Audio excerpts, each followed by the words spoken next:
In Sweden, my father met and became engaged to Ragnhild Mariana Andersson, who then immigrated to the United States in 1948. Ake wouldn't leave for the United States until April 1950, but he desired to serve a proselyting mission. After discussions between the Swedish mission president, President Clarence Johnson, and the Finnish mission president, President Henry A. Mattis, Ake was called to the Finnish mission for a 6-month mission.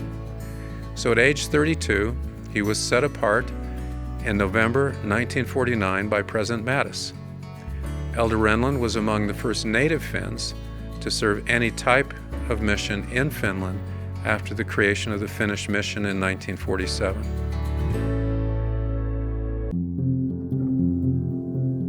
In January 1950, Elder Renlund was assigned as a companion to Elder Dale J. Haas to be traveling elders and to visit all Swedish communities in Finland. My father had been ordained an elder by a missionary named M. Dale Ensign. Now his companion was also named Dale. I suspect that's why my parents named me Dale.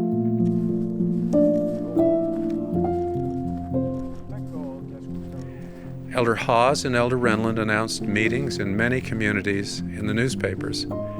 After the meetings, my father recorded the number in attendance and frequently the weather conditions.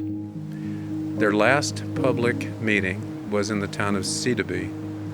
At the time, this town still had no electricity. The missionaries had placed an advertisement in the newspaper the previous day. The temperature was minus 30 degrees centigrade. They spent the afternoon putting up posters to announce the meeting. They also tried to find a place to spend the night because the first departing bus was the following day. There were no motels or inns, so they asked at many homes without success. As the sun set, it became even colder. The thought of walking throughout the night in freezing weather was a real possibility. 2 very humble missionaries went to a small grove of trees and knelt in the snow to ask God for help. As people began to arrive at the rented community building, the missionaries greeted them at the door. One couple said, "We've heard you want a place to stay for the night. You're welcome to stay in our home."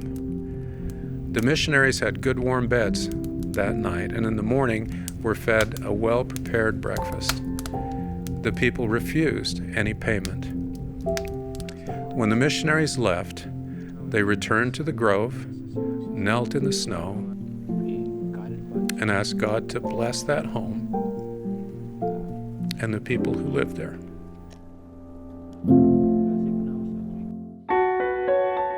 At the completion of his mission, President Mattis wrote Elder Renlund, "Through your talents, you have taught and preached the gospel in word and deed.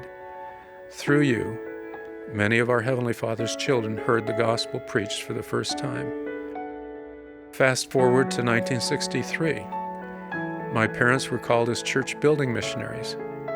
We lived as a family in North Haga, a suburb of Helsinki, for 7 months.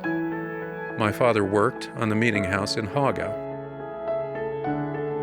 I've heard President Gordon B. Hinckley, President Thomas S. Monson, and President Russell M. Nelson praise the members of the church in Finland. They praise their steadfastness, dedication, and commitment.